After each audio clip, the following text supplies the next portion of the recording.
Last week, we talked about how to have difficult and honest conversations with your kids about climate change.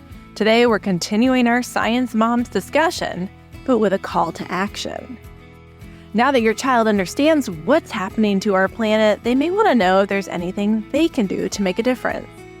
You, as a parent, might also be wondering, is there a way my kids and I can get involved together? Can I raise an engaged and civic-minded child who wants to save the world? And the good news is, today's episode is a resounding yes to all of the above. No matter what the age of your child may be, there are ways to inspire them to make a difference. Climate change solutions aren't an easy one-size-fits-all answer. It's going to require a whole generation of people committed to making the world a better place. Fortunately, a lot of kids naturally want the world to be better. Today we're going off the radar with 3 moms making a difference in their communities and homes. We'll be talking with Lindsay, a middle school science teacher and single mother of 2. She'll tell us how she approaches the subject in the classroom and at home with her own kids. We'll also be chatting with Tracy and her son Scout. Tracy's an author and conservation journalist whose passion for raising outdoor kids led to some first-hand exposure to the destructive powers of drought and wildfire, and helped inspire Scout to follow in his mother's footsteps. This earth and what we're surrounded by has become more precious as it becomes more threatened, and we have to embrace it. And finally, we'll hear from Kate, a lifelong climate activist in Charleston, South Carolina. Kate and her 17-year-old son Noah have witnessed the rising sea levels impacting their hometown. Now, Noah has taken a cue from his mother and recently stood up at his local county council meeting where he pushed politicians to adopt Charleston's climate action plan. I think sometimes we're in that place of we want to protect our kids from things that might feel sort of scary, but they're going to find that information somewhere. I think it's really important as parents that we give them the correct information. If you spend time online, the climate crisis can easily feel hopeless and disempowering. But all of our guests today will remind you to hold on to hope. They're optimistic, empowered, and they're raising kids to approach climate change with that same enthusiasm. And most importantly, they want you to know that you can do the same. Have a lens of hope. Kids are, they're able to think about things in different ways, opposed to adults that are stuck in a pattern. And kids can create new patterns for us. I'm meteorologist Emily Gracie, and you're listening to Off the Radar, a production of the National Weather Desk. On the show, we dig deep into topics about weather, climate, the ocean, space, and much more. Our goal is to help you better understand the weather and to love it as much as we do. Getting the smile and confidence you've been dreaming about, all from the comfort of your home, isn't a total mystery with Byte clear aligners. Just don't be surprised if all your friends start asking, "What's your secret?" Begin by ordering your at-home impression kit today for only $14.95. Byte clear aligners are doctor-directed and delivered to your door. Treatment costs thousands less than braces, plus they offer flexible financing, accept eligible insurance, and you can pay with your HSA FSA.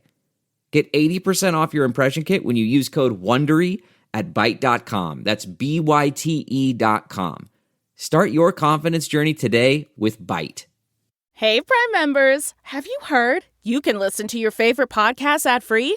Good news! With Amazon Music, you have access to the largest catalog of ad-free top podcasts included with your Prime membership. To start listening, download the Amazon Music app for free or go to amazon.com/ad-free-podcast. That's amazon.com/ad-free-podcast to catch up on the latest episodes without the ads. Hi, Lindsay. Hey, Emily. I'm so happy to have you on today. Thanks for having me. A fellow science mom, and my roller skating buddy and ride or die when it comes to just friendship and parenthood. So I'm thrilled to have you on the show and to talk to you a little bit about work stuff, because we do a lot more than raise our kids. We have these whole lives too. And you have a really cool story. So I want to talk to you about that and tell everybody else about it. So you're obviously fellow mom, but also a scientist. When you and I first met, you were in the aquarium world, right? That's right. I was. I was developing programs for the aquarium, helping them make programs for their online program curriculum and for their school programs. And your undergraduate work was in what? Physical geography. And then you went back to school, and now you're in the education world. So when you went back to school, what were you learning then? I was learning how to apply the science that I learned in my undergraduate degree to kids. So went back and got certified in teaching science. I can teach K through 12, and have since gone back and got my master's degree in science education to help guide kids to think about science in real life ways and inquire more about the natural world. So obviously, climate change is a part of that. And I'm curious, because you were in graduate school rather recently, was that a part of the curriculum? And then is that part of your curriculum when you teach kids now? Yes. Yeah. You came as a guest speaker. Do you remember that? Yeah, I do. So my 6th grade class, they study weather and climate, and their final project that they show their parents and work a good portion of the trimester on, a good maybe 4 weeks, is about climate change. They focus primarily on the flooding that is here in Charleston, since that's so applicable in real life situations that they see on a daily basis. But instead of focusing on like the doomsday part of climate change, I have the kids understand how the climate is changing due to carbon emissions, human induced, and then they are given the challenge to come up with solutions. So rather than focusing on how much damage we've done, I want them to think in a more proactive way and actually think about ways that they can make a difference, and lifestyle changes that they can make, and just think about the future in a new lens in which the climate is changing, but that they can make a difference. Did you ever feel unsure teaching this to kids? Where does your knowledge of climate change come from? And were you ever unsure of that knowledge? I've been a teacher for a really long time. But yeah, I mean, there's some topics that you kind of have to, when you're first starting out as a teacher, you're a little bit hesitant on talking about certain topics that could be seemed political or to sway someone's beliefs, like theory of evolution and the Big Bang. I mean, climate change was up there a while ago. I feel now it's not as political as it used to be, where it is a science-based, there's enough evidence to show kids what humans are doing is impacting the amount of greenhouse gases. And because in my class, they understand how the greenhouse effect works, they're able to apply that and understand how more carbon emissions is making the climate change. Do you ever hear stories of them teaching their parents about climate change? Yes. Yeah. A lot of conversations come out of our discussions at school. That's the goal as a teacher. But okay, so you're doing this all as a teacher, but then you come home and you have these 2 amazing kids at home. How do you talk to them about climate change? And does the weight of it ever get to you? Again, I feel like just understanding the science about it allows adults and children to think about ways that they can make an impact in reducing the amount of carbon that's released, even just the amount of plastic that they use, which is obviously a petroleum-based product. I don't like to ever make it doomsday. It's not, that's not the lens in which I take. It's more of, there's a lot of problems in the world, and I don't ever want to make my kids afraid, but I do want them to know that they have the ability to make a difference, and that knowledge is power, and being ignorant to a problem is not going to help the world in any way. Do you ever witness anything with your own kids or with the kids at school that gives you a lot of hope about the future and their future? Yes. Yeah. No, we're going to be okay. We're going to be okay. Keep saying it. Keep saying it, Linz. We are. Bumper sticker. No, we'll be okay. No, kids are really, especially this generation.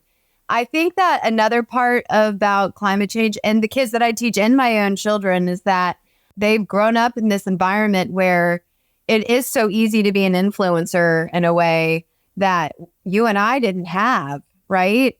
And so the activism part and just knowing that there's different platforms in which you can reach an audience gives kids more maybe autonomy in just being part of a solution, even at a younger age. Like I play that Greta Thunberg TED Talk before my students make their own TED Talks about climate change solutions, just to show that you can make a difference at any age. Your son too, just seeing our kids together where they're always thinking and inquiring and wanting to know more and have a lens of hope. Kids are they're able to think about things in different ways, opposed to adults that are stuck in a pattern. And kids can create new patterns for us. Next up, I'm talking to Tracy Ross and her son, Scout. Tracy's a journalist that writes about climate change, and now her son, a recent college grad, is hoping to follow the same path. Tracy talks about how where she lives has made a huge difference in how she lives. We live north of Boulder, Colorado, in the Roosevelt National Forest. We live on a few acres that borders national forest land, and we have a small house and a big outdoors. And this is where you grew up, Scout? I grew up playing in the woods out here and riding my bike and skiing and running a lot and walking dogs and doing firewood and chores for my dad and hanging out with my sister and brother. It's been a good time. I'm a lucky guy.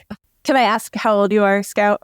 I'm 23 years old. Tracy, what do you do for a living? I'm a journalist. I've been in magazines for a really long time. I was the editor of Skiing and Backpacker and was a correspondent for Outside magazine for a long time. I wrote a book called The Source of All Things, and now I work for the Colorado Sun. I'm the rural economic development reporter. Scout, in your childhood, do you have memories of seeing signs of climate change or witnessing things in your region that made you think about nature and what was happening?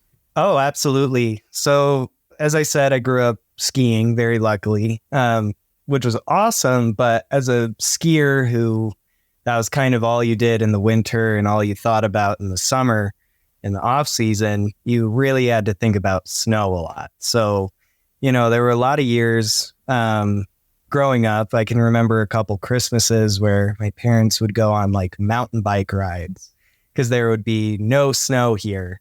But then there would be times like in 2022 around the same time where that crazy polar just cold snap came through and it was like negative 15 degrees up here.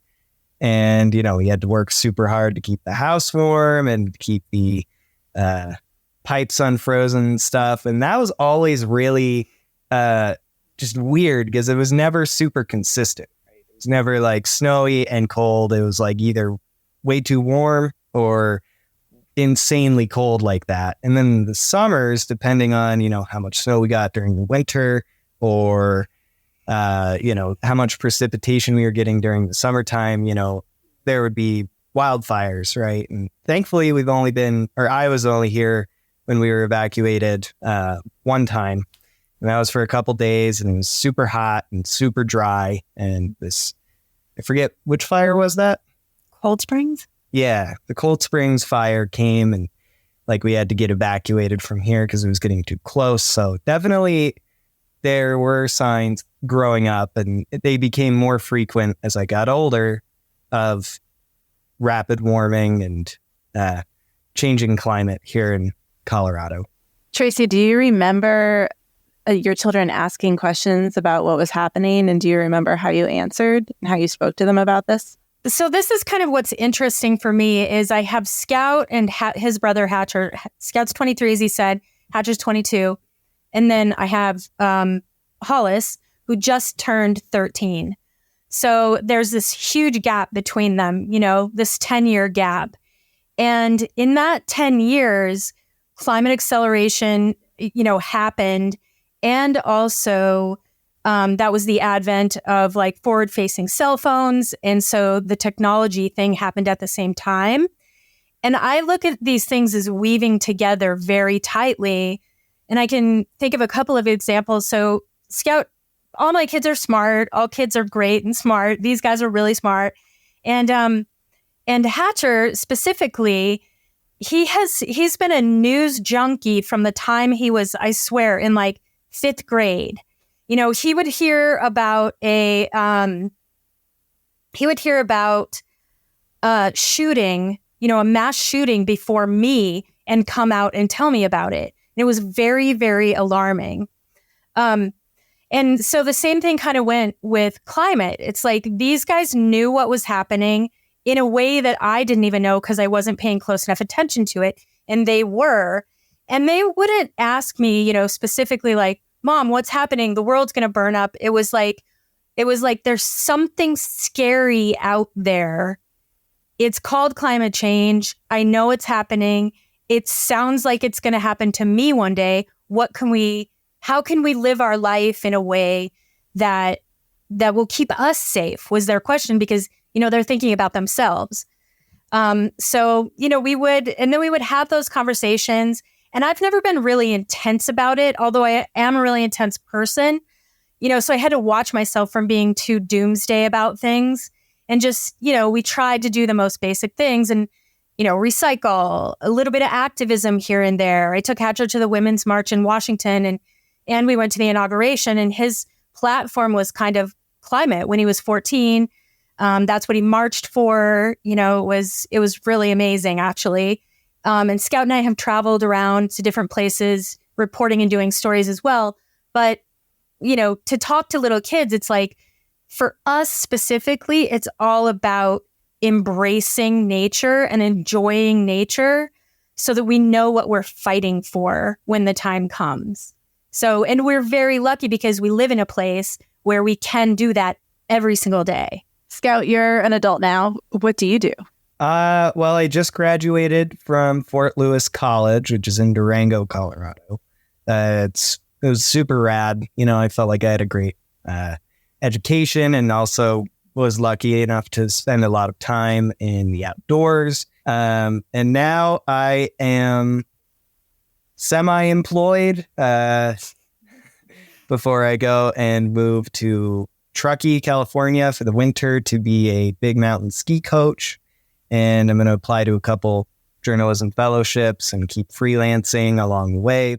What are your goals for the future? I think it would be to land in a publication that, allows me to write for more like long form storytelling that would really let me delve into like a really nuanced issue, like climate change in a specific region, or how, politics are affecting climate policy, that kind of thing. Like I really am into those spheres, and I'm really interested in like helping spread the word there, using journalism as a tool to do that. And then personally, not professionally, I want to live in a place similar to here, where you're immersed in nature. I'm lucky because I have learned a lot of skills that would let me thrive here. And, maybe one day raise a family, depending on where the world is at that point. Kids are really a toss-up because of climate and whether or not we can get a hold on it. And of course the economy and stuff, but mostly climate change.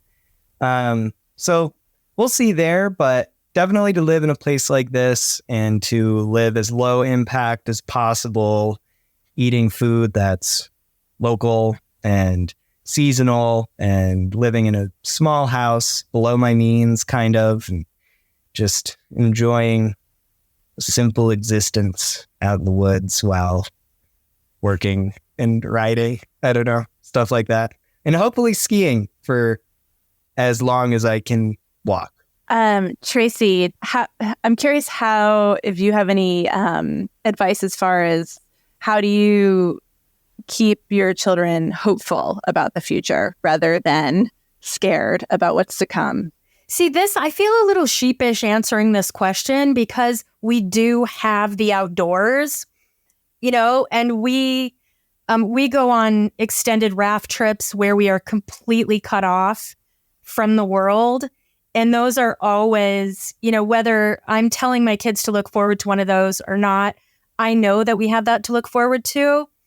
But I guess what I tell them is, again, not profound at all. It's like, be in the moment as much as you can. Look around, see the beauty around you, because we don't know how long we're going to have it. And that's a hard thing to say to a 12-year-old. That's completely different than talking to a 23-year-old about it. But I think that's the general idea is this earth and what we're surrounded by has become more precious as it becomes more threatened.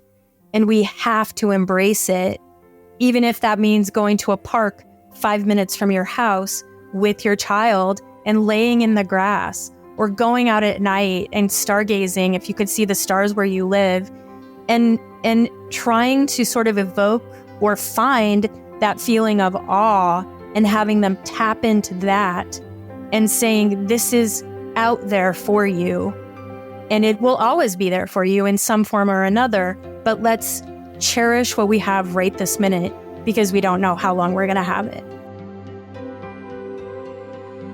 I want to finish today with the story of Kate Counts and her son Noah. For Noah, climate change is not a future problem. It's something he sees and deals with every day as the water is rising around his home. He recently took his concerns to a county council meeting in his hometown of Charleston, South Carolina, while his proud mother watched and recorded. And so I'm here to voice my support for the Climate Action Plan, even though I know that y'all already voiced that last week at the Finance Committee, and I applaud y'all for that. Kate, how old is your son? My son Noah is 17 years old. And Noah recently went up to the county council and made a plea.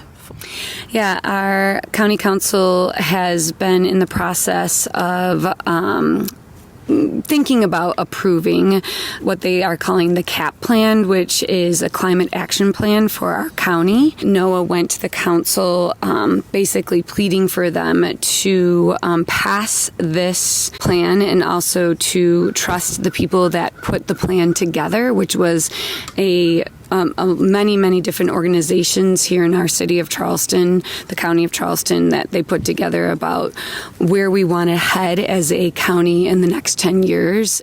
Charleston is a city that's grown, whether we like it or not, and this plan provides the framework for us to grow in a sustainable and resilient way. Resiliency that we're going to need, because whether you like it or not, whatever we do in the next 10 years, climate change is still going to have some pretty awful effects.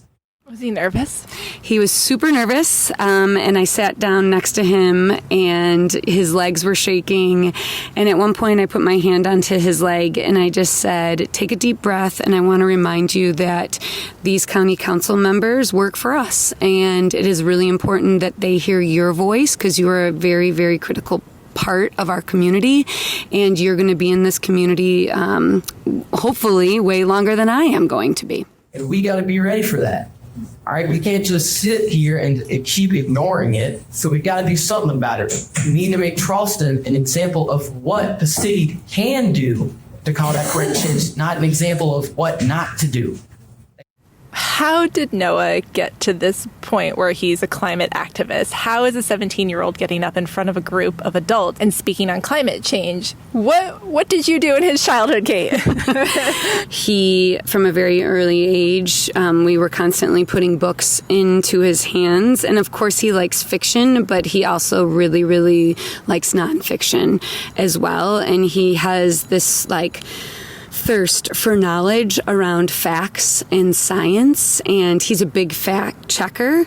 And then also, unfortunately, we live near the coast, and he has witnessed firsthand through his lived experience of the effects of climate change on our home floods, even now when we have king tides. And so he has watched me and his father struggle to basically save our home, and we were very honest about why the waters were rising, and talking to him that it was an effect of climate change and that it is affected by the choices that we make personally and also the choices and policies made by our legislators. Where do you suggest moms start? Where do you suggest parents start when it comes to raising somebody to be climate conscious? I think it's just being honest about, especially if you live in a city or live in a place in our country where we are seeing the effects. And sometimes we'll hear people, I heard it this summer, oh, it's hotter than it's ever been. Explain why it's hotter than it has ever been, or why the water is rising more. And I think sometimes we're in that place of like, we want to protect our kids from things that might feel sort of scary, but they're going to find that information somewhere in this day and age with so much misinformation. I think it's really important as parents that we give them the correct information. Like Noah he said when he spoke at the council, trust the experts. I really, really would voice that if y'all have any doubts remaining in your heads, trust the experts.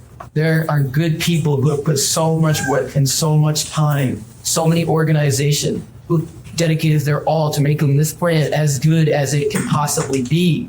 And so giving him that information, I think, really just empowered him to talk to other people, but to also talk to his peers about the science behind it.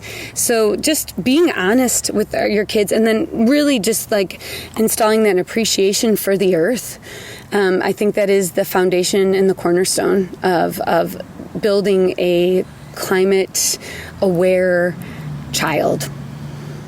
And you now are still leading efforts to bring people to the front lines, right? Mm-hmm. Yes, here nationally, actually, my co-founder, Sarah Nelson, and I have started a organization that's called Meet Us on the Front Lines, and that is for adults that come together with a shared value, and that could be around climate action, that could be around racial equity, that could be around reproductive justice. All these things are intertwined, and we are building a cohort to help people bridge the gap between I care about this and then actually how to create action around what we care about in our communities in small, sustainable actions. Because sometimes it can be overwhelming. Like Noah sometimes gets so overwhelmed about climate change.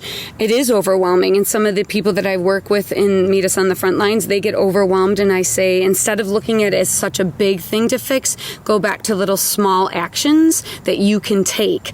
And oddly enough, when Noah went to go speak at the county council, there were 6 other women with me, mothers, majority of the mothers, that went to the county council meeting, and they were too nervous to go speak in front of the county council. And here's this 17-year-old that went and was leading by example to go speak in front of the county council. And I was like, that is that small little action that really, really makes a big impact.